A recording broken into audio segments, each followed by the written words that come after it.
आइए हम सब अपनी आंखों को बंद करते हुए अपने सर्वशक्तिमान की ओर गौर करें। वो अपने वायदे के अनुसार हमारे बीच में उपस्थित होना चाहता है और वो तैयार है कि वो हमारे बीच में उपस्थित हो। लेकिन जरूरी ये है कि हम अपने मनों को तैयार करें उसकी महिमा के लिए।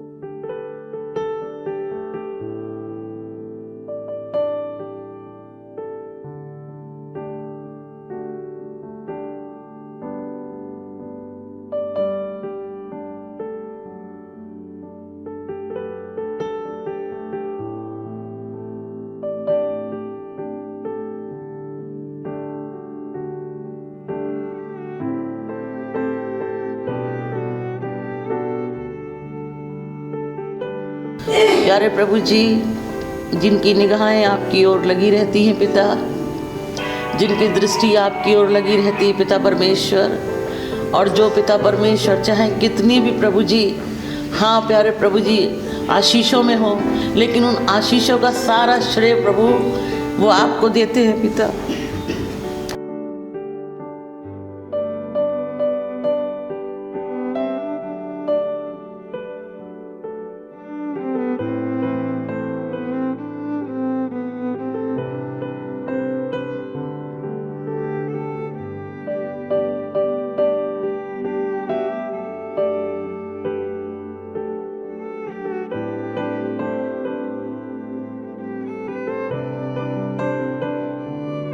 सभी को जय मसीह दोबारा। तो I am standing as a witness, मैं एक गवाह के तौर पे खड़ा हूँ, तो जो बोलूँगा सच बोलूँगा और सच के सिवा कुछ नहीं बोलूँगा। परमेश्वर की गवाही देना वाकई में हमारे लिए एक प्रिविलेज है, बहुत बड़ा अनुग्रह है कि परमेश्वर हमें अपनी गवाही देने का मौका देते हैं और हमारे जीवन में गवाहियों को प्रकट करते हैं। मेरी सबसे बड़ी गवाही ये है कि परमेश्वर के अनुग्रह के द्वारा जो है मेरी सहने की शक्ति, एंड्योरेंस पावर जो होती है वो बढ़ रही है। मेरा दर्द कम नहीं हुआ, मेरी तकलीफ कम नहीं। पिछले सेमेस्टर मैंने काफ़ी पीड़ा में, रुबिन भाई को मैंने बताया भी, और काफ़ी दर्द में मैंने अपना समय काटा, लेकिन परमेश्वर का अनुग्रह इस रीति से प्रकट हुआ कि परमेश्वर ने मुझे सहनशीलता की शक्ति बढ़ा दी। वचन बताता है कि मेरी निर्बलताओं में उसकी सामर्थ्य जो है वो सिद्धता से प्रकट होती है, और वाकई में मेरी निर्बलताओं में मैंने मैं रियली एक्सपीरियंस किया है मैंने इस चीज़ को कि परमेश्वर की सामर्थ्य प्रकट हुई है और मैंने उसे अपने जीवन में देखा है। हाँ, एक्चुअली मेरा कष्ट थोड़ा सा बढ़ गया है क्योंकि मेरी एड़ी थोड़ी सी और ऊपर हो गई है। Right now I am using jelly pad, मैं जेली पैड शूज़ के अंदर यूज़ कर रहा हूँ जिसकी वजह से एड़ी बराबर हो जाए। लेकिन परमेश्वर का धन्यवाद हो कि तब भी वो चलने में मेरी सहायता कर रहे हैं, और अगर वो चाहते हैं कि इस रीति से मेरी गवाही प्रकट हो आने वाले समय में और इस रीति से मैं अपनी एजुकेशन को पूरा करूं, तो परमेश्वर की महिमा, परमेश्वर जैसा चाहते हैं वैसा। प्रभु का धन्यवाद। गवाही ये है कि पिछले कुछ 2 सप्ताह से मैं बहुत ही टेंशन में था। टेंशन में ये था कि आप जानते हैं कि मैं अपनी एजुकेशन यहाँ पूरी कर रहा हूँ, तो उसके लिए मैं बड़ी टेंशन में था। और एक मेरा एग्ज़ाम होता है जिसमें एक बुक अलाउड होती है मेरे लिए कि वो बुक के बिना मैं अपना क्वेश्चन पेपर सॉल्व नहीं कर सकता हूँ। लेकिन परमेश्वर का धन्यवाद हो, मैं बड़ा इस बात से चिंतित था कि अगर मेरे पास वो बुक नहीं हुई तो मेरा एग्ज़ाम कैसे होगा। परमेश्वर से मैंने प्रार्थना की, परमेश्वर के सामने मैंने इस बात को रख दिया और सारी टेंशनों को मैंने भूल गया। मैंने कहा परमेश्वर जैसा तू चाहता वैसा कर। प्रभु का धन्यवाद हो कि उसने उस बुक को मुझे इस बरेली शहर के अंदर ही मिलवा दिया। मैंने जब कंपटीशन बुक हाउस पे कॉल की तो मैंने पूछा भैया क्या बुकें आ गई हैं क्या? बोले हाँ भैया आ जाइए और आप ले जाइए, क्योंकि लास्ट मेरे पास कुछ ही बुकें रह गई हैं। जब मैं वहाँ पे पहुँचा तो मैं लगभग 8 बुकें रह गई थी और मैंने वो 8 खरीद ली क्योंकि और भी मेरे फ्रेंड्स थे। तो परमेश्वर का धन्यवाद हो कि ये सबसे बड़ी गवाही परमेश्वर ने मेरे जीवन में प्रकट की, उसने अपनी महिमा के द्वारा, इसके लिए उसका धन्यवाद हो। और भी ये गवाही है क्योंकि कल मेरा 12 तारीख को एग्ज़ाम था, आज यूथ संडे था। परमेश्वर ने ऐसा अनुग्रह किया कि कल वाला एग्ज़ाम शिफ्ट करके परसों कर दिया। Praise the Lord. क्योंकि अगर यहाँ यूथ संडे था, पढ़ाई भी करनी थी मुझे, ये भी देखना था। तो परमेश्वर का इतना बड़ा अनुग्रह हुआ कि उसने कल का एग्ज़ाम मेरा परसों शिफ्ट कर दिया। हालेलुया। और मैं ज़्यादा नहीं समझ लूँगा, गवाही तो बहुत है मेरे जीवन में, बताता रहूँगा, लेकिन फिर कभी समय मिलेगा तो बताऊँगा। परमेश्वर आप सबको आशीष दें।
पिछले दिनों ब्राजील का एक जहाज जो था वो क्रैश हो गया और वादी के अंदर जाकर गिर गया, और उसके अंदर जितने भी फुटबॉल टीम के प्लेयर थे, आप जानते होंगे आप लोग, वो सब मर गए। कितने लोग इस न्यूज़ को जानते हैं? कितने लोग जानते हैं? How many of you know? Shockers team थी, हाँ जी काफ़ी लोग जानते हैं। सॉकर्स टीम थी, फुटबॉल टीम थी, वो ब्राज़ील से उड़ी थी, और एयर फ्रांस का वो जो एयरक्राफ्ट था, एयर फ्रांस कंपनी का वो जहाज़ था जो कि जा रहा था, उनको लेकर अचानक से उतरने से 10 मिनट पहले प्लेन के अंदर फ्यूल ख़त्म हो गया और रिफ्यूलिंग का सिस्टम नहीं था, और वो प्लेन जो था घाटी में उतरना था रनवे पर, लेकिन किसी और दिशा में जाकर 10 मिनट में ही वो क्या हो गया, पूरी तरीके से नष्ट हो गया।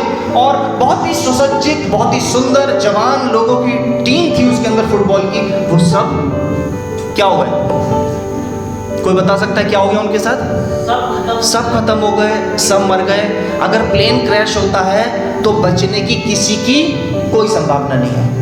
ऐसा कोई एक्सीडेंट होता है जैसे ट्रेन टकरा गई, बस टकरा गई, तो कुछ मरते हैं कुछ बचते हैं, लेकिन अगर प्लेन क्रैश होता है तो कोई नहीं बच सकता। ये बात फैक्ट है। इसलिए प्लेन में हमेशा जब मैं बैठता हूँ तो मुझे हमेशा मेरा कॉन्शियस बहुत ज़्यादा टेंशन में रहता है, और मैं कभी कभी अपने प्लेन ट्रिप्स को बहुत ज़्यादा इग्नोर भी करता हूँ। I am little bit square, मैं हाइट्स थोड़ा सा स्केयर होता हूँ। लेकिन एक चौंकाने वाली बात सामने आई, उस पूरे जहाज में से, उस कॉकपिट जो वहाँ पे जो क्या नाम उसका कॉकपिट का जो स्टाफ होता है, अटेंडेंट होता है, पायलट होता है, और इतनी बड़ी फुटबॉल टीम में से 6 लोग बचे, जिनमें से 5 की हालत बहुत गंभीर है, लेकिन एक की हालत उतनी गंभीर नहीं है। जब खोज किए रहे थे मलबे की, तो उस व्यक्ति के, वो व्यक्ति जिसको उठाकर वो लोग लेकर आए, जो बचा उस पूरे में से, उस दुर्घटना में जो व्यक्ति बचा, उसको जब उठा के लाए तो उसकी जैकेट के अंदर एक बाइबल थी। हालेलुया। उसकी जैकेट के अंदर एक बाइबल थी, और उस बाइबल में बुकमार्क लगा हुआ था भजन संहिता 63 पर।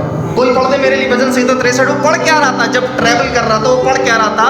और परमेश्वर ने उस वचन के आधार पर उस व्यक्ति को प्लेन क्रैश से भी बचा लिया। कोई पढ़ सकता है भजन संहिता उसका 63 अध्याय, 1-2 आयत पढ़ दें उसकी, तो मुझे खुशी लगेगी अगर आप पढ़ेंगे। मेरे वचन का कोई मेरा वचन यहाँ से नहीं है आज जो प्रभु देना चाह रहा। जी भाई पढ़े। हे परमेश्वर, हे परमेश्वर, तू मेरा परमेश्वर है, तू मेरा परमेश्वर है, मैं तुझे यत्न से ढूंढूंगा, मैं तुझे यत्न से ढूंढूंगा। पृथ्वी और भूमि पर। जी, मेरा मन तेरा प्यासा है, मेरा मन तेरा प्यासा है, मेरा शरीर तेरा अति अभिलाषी है। जी हाँ, इस प्रकार से मैंने जी पवित्र स्थान में तुझ पर दृष्टि की, जी, कि तेरे सामर्थ्य और महिमा को देखूं। तेरी सामर्थ्य और तेरी महिमा को देखो। कितना पावरफुल ये वर्ड है जो वो पढ़ रहा था, क्योंकि वहाँ बुकमार्क मिला, वहाँ पे कोटेशन मिला, वहाँ तारीख मिली, वो तारीख वही थी, वो टाइमिंग वही था जब वो लोग चल रहे थे और प्लेन क्रैश होने वाला था। जी पढ़िए आगे। क्योंकि तेरी करुणा जीवन से भी उत्तम है, क्योंकि तेरी करुणा जीवन से भी उत्तम है, मैं तेरी प्रशंसा करूंगा, मैं तेरी प्रशंसा करूंगा। इसी प्रकार मैं जीवन भर जी तुझे धन्य कहता रहूंगा जी, और तेरा नाम लेकर अपने हाथ उठाऊंगा। तेरा नाम लेकर अपना हाथ उठाऊंगा। ये वचन वो अपने जीवन के लिए, अपने उस यात्रा में पढ़ रहा था जब वो यात्रा कर रहा था। यूजुअली जब हम लोग यात्रा करते हैं तो क्या करते हैं, स्पेशली जब प्लेन यात्रा करते हैं, हम लोग आईपॉड निकाले गाना सुनते हैं, या फिर हम लोग कुछ न्यूज़ पढ़ते हैं, या हम लोग वीडियो गेम खेलते हैं। लेकिन ये जो भाई भाई था, ये विश्वासी भाई था। इसकी पत्नी ने बाद में बताया कि मेरा पति सब कुछ छोड़ सकता है लेकिन ये परमेश्वर को नहीं छोड़ सकता। हालेलुया। उसकी वाइफ ने गवाही दी है, सब कुछ छोड़ देता है, मुझे भी इग्नोर करता है, लेकिन परमेश्वर के साथ इसका जीवन बिल्कुल भी विच्छिन्न नहीं होता है। और इसके जीवन की इस गवाही को मैंने आज देखा है, जब परमेश्वर ने इसको 36,000 फीट की ऊंचाई से जहाज गिरा और तब भी बचा लिया। हालेलुया। ये बहुत विशेष स्तरीय घटना हुई। आई एम वेरी एक्साइटेड क्योंकि परमेश्वर ने मेरी जिंदगी में बहुत बड़े बड़े काम किए हैं।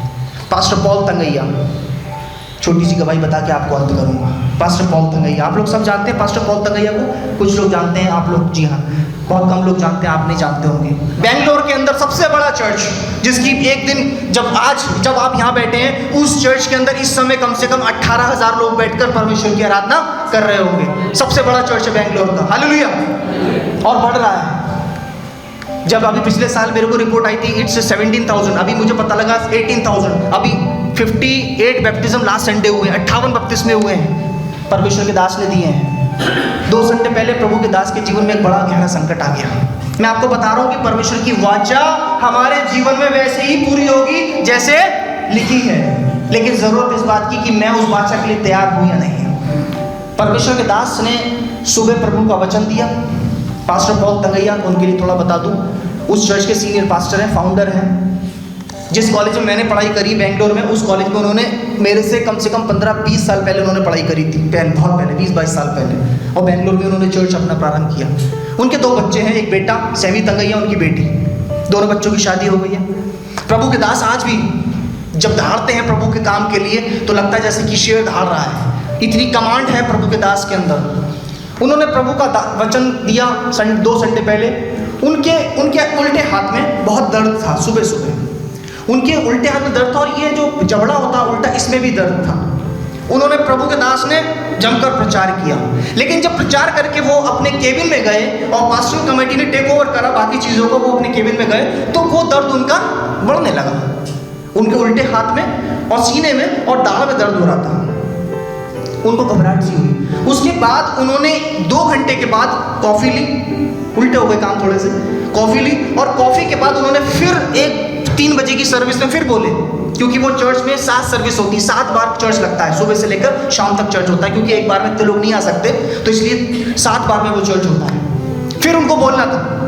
जब उन्होंने प्रभु के दास ने बोला, और बोलने के बाद उस समय दास की कंडीशन, शाम हो चुकी थी, रात के करीब 5 बज गए थे, उस समय प्रभु के दास की कंडीशन बहुत ज़्यादा बिगड़ चुकी थी। उनको समझ में नहीं आ रहा था हो क्या रहा है, लेकिन ये दर्द बढ़ता जा रहा था, जबड़े में दर्द हो रहा था और सीने में भी दर्द था। उनको मालूम भी नहीं था क्या हो रहा है। शाम को अपने घर पहुंचे। जब उनको ज़्यादा घबराहट हुई, जब उनको दिल ज़्यादा धड़कने लगा, तो उन्होंने अपनी गाड़ी उठाई।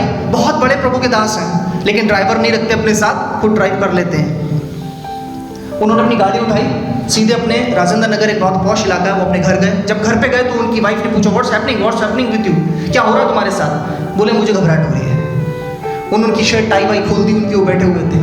थोड़ी देर के बाद उनको हॉर्लिक्स दिया, थोड़ा सा मिला के दूध के अंदर उन्होंने पिया, लेकिन कंडीशन बिगड़ रही, मतलब घबराहट बढ़ रही थी। पेन वैसे का वैसा था, लेकिन घबराहट उनकी बढ़ रही थी। उनकी बेटी ने, जो कि उसी चर्च की मेंबर है, उनका दामाद जो है उस चर्च पास्टोरल कमेटी का मेंबर है, उस बेटी ने, क्योंकि उनका बेटा चर्च सर्विस में था, क्योंकि बेटे के ऊपर पूरी जिम्मेदारी आ चुकी है आज की तारीख में, इतनी बड़ी कांग्रेगेशन, इतना बड़ा सेटअप संभालना बेटा ले रहा है। बेटा वहाँ फंसा हुआ था, बेटी थी घर पे। बेटी ने गाड़ी चलाई और पापा को लेकर चली गई सिर्फ बीपी चेक कराने के लिए। कहाँ पर? एक छोटी सी डिस्पेंसरी में, पास की डिस्पेंसरी में। जब वो डिस्पेंसरी के अंदर पहुंचे और उस डॉक्टर ने उनका बीपी लिया, उनका बीपी नॉर्मल 120 और 80।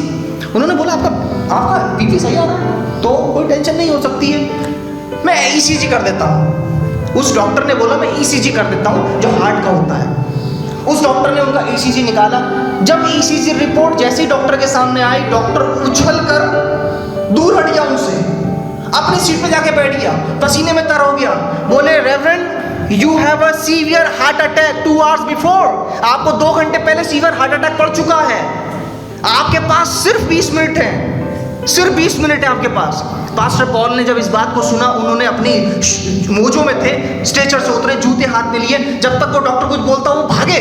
उन्हें मालूम था कि मेरा बेटा कहाँ, मेरी बेटी सब इधर उधर है, मैं तो जा रहा हूँ, आई एम लूजिंग। उस डॉक्टर ने बोला you are losing your life, आपको एक हार्ट अटैक पड़ चुका है, दूसरा आने वाला है सीवियर। वो डर गए, उन्होंने भागते हुए अपने मोजों में डिवाइडर पार किया, गाड़ी उधर खड़ी थी, रोड के पार खड़ी थी, वो गाड़ी में बैठ के बोले बेटा rush me to the hospital, Manipal hospital, मुझे हॉस्पिटल लेके चलो। बेटी रोने लगी, उनको मामला से 20 मिनट है, ही इज गॉन, खत्म, पास्टर पॉल थंगैया ओवर, ऐसा उनको लगने लगा। और गाड़ी वो चला रही थी, गाड़ी चला रही थी, रो रही थी, और पास्टर पॉल थंगैया अपनी सीट को क्लाइंब करते करते सीधे होते जा रहे थे क्योंकि उनको रेस्ट नहीं मिल पा रहा था। और प्रभु के दास जब उसके बाद प्रभु के दास की मैं गवाही अभी सुन रहा था तो बोले मेरी गाड़ी मेरे चर्च के सामने से निकल रही थी क्योंकि उनका चर्च मेन रोड पर है। बोले उस चर्च को देख के मैंने बोला bye bye FCAG, I will never come back. उनको लग रहा था कि चर्च अंदर सर्विस चल रही थी, किसी को मालूम नहीं क्या हो रहा है, सिर्फ चुनिंदा लोगों को मालूम था, वरना वहाँ पर हुजूम लग जाता। उन्होंने बोला bye bye FCAG, church bye bye, मैं नहीं लौटूंगा दोबारा। 30 वर्षों की सेवा के बाद जब वो वहाँ से निकल रहे तो उनका दिल रो रहा था, पीड़ा में थे लेकिन दिल रो रहा था। उन्होंने एक भव्य चर्च को खड़ा देखा, अंदर वर्शिप हो रही थी, और बंद शीशे में से वो सामने से निकल गए, हॉस्पिटल चले गए। जैसे ही हॉस्पिटल पहुँचे, बेटे को पता लगा, बेटा पास्टल कमेटी को ओवर करके भागा हॉस्पिटल में। जैसे डॉक्टर के पास बोले, डॉक्टर ने वो बोला रेवरेंड यू हैव 10 मिनट्स, आपके पास सिर्फ 10 मिनट है। उनको स्ट्रेचर पे लिया, ऑपरेशन टीम और सारे डॉक्टर्स सब काम छोड़कर डॉक्टर्स को लेकर उनको सीधे भाग के चले गए, भागते चले जा रहे ओटी में। उनको ICCU होता है शायद, जो बहुत ICCU में लेके चले गए। इमीडिएटली ऑपरेशन हुआ, और ऑपरेशन के बाद भी चांस सिर्फ 0.1% है, ऑपरेशन हम करेंगे लेकिन क्योंकि काम बहुत बिगड़ चुका है, ऐसा सोचा, चले गए। बाहर वहाँ पर रोना पीटना होने लगा, भाई बहन आपस में चिपक के रोने लगे कि माय डैड इज लूजिंग। वो ज़्यादा उम्र के नहीं है अभी, ही इज़ हार्डली 60, सिर्फ 59 साल के, 59-60 हैं। और आप देखेंगे एकदम जवान, एकदम बहुत ही हल्के फुल्के बदन के हैं और बहुत ही पावरफुल प्रभु के दास हैं। हो सका तो कभी हम उनको अपने चर्च में बुलाएंगे, प्रभु नहीं चाहते। और जब वो हॉस्पिटल में उस ICCU के अंदर जाते हैं, परिवार बाहर खड़ा है, धीरे धीरे पूरे चर्च को लोगों को पता लगने लगा, लोग आने लगे, बड़े बड़े पॉलिटिशियन जो नेता लोग हैं वहाँ के, उनको पता लगा, बिजनेसमैन को जानने चाहती हैं वो आने लगे, क्योंकि सब प्यार करते, पूरा बेंगलोर उनको बहुत प्यार करता है। आने लगे, वहाँ भीड़ लगने लगी मणिपाल पे, सिक्योरिटी का इंतजाम करा, बाउंसर्स को बुलाया वहाँ पर ताकि कोई अव्यवस्था ना फैले। पास्टर अंदर है, 10 मिनट। डॉक्टर बाहर आया, डॉक्टर ने बोला जिस परमेश्वर की आप उपासना करते हैं उसने पास्टर को बचा लिया। हालेलुया, जोरदार ताली परमेश्वर के लिए। उस अन्य जाति डॉक्टर ने बोला जिस परमेश्वर की आप उपासना करते हैं, जिस परमेश्वर की ये उपासना करते हैं, उस परमेश्वर ने इनको बचा लिया। बोले हमने उस ओटी के अंदर अपने हाथों से ऐसा काम होते कभी नहीं देखा जो हम तब कर रहे थे, करम रहे थे, लग रहा था कोई और करा रहा है, क्योंकि वहां पर परमेश्वर का वाचा, परमेश्वर के स्वर्गदूत हाजिर थे। हालेलुया। जब परमेश्वर का दास अंधकार की घाटी से ऊपर जाएगा तो मौत से क्यों डरेगा, क्योंकि परमेश्वर वहां राइट देयर, वहां है, ही इज देयर, प्रभु वहां था। पास्टर को 2 दिन के बाद डिस्चार्ज किया गया, उनका BP नॉर्मल आ गया, हार्ट रेट नॉर्मल हो गई। तब डॉक्टर ने बताया कि पास्टर आपका हार्ट किस रंग का था? आपका रंग मेरे बालों के समान काला हो चुका था, खून का थक्का जम गया था आपके दिल पे, आपका दिल लाल नहीं था, काला पड़ चुका था, इतना हैवी हार्ट अटैक था आपका। परमेश्वर मौत के मुंह को मोड़ देने वाला परमेश्वर है, अपनी वाचा को रखने वाला परमेश्वर है, यदि मैं और आप उसके साथ चल रहे हैं। हालेलुया। अंधकार की वादियों में से निकालेगा, आपको बचाएगा। लेकिन ज़रूरत इस बात की कि मैं तैयार हूँ या नहीं उसकी वाचा को अपने ज़िंदगी में कैरी करने के लिए। आज प्रभु के दास 2 हफ्ते बाद दोबारा फिर उस प्लेटफॉर्म पर आए, प्रचार किया, आज बिल्कुल ठीक है, नॉर्मल प्रमोट है। पूरे विश्व से कम 6,500 कॉल पूरे विश्व से आई उनके बेटे के पास, और लोगों ने वहाँ पर उन्होंने चर्चेस के अंदर और जो संस्थाएं हैं वहाँ की, कौन सी संस्थाएं? हिंदू संस्थाएं, उन लोगों ने 1 दिन का अवकाश घोषित करा। किस लिए? सब उपवास करेंगे, दुआ करेंगे, प्रार्थना करेंगे, उपवास करेंगे, छुट्टियां कर दी 1 दिन पास्टर रेवरेंड पॉल थंगैया के लिए। परमेश्वर आसमान से आशीष बरसाने वाला परमेश्वर है।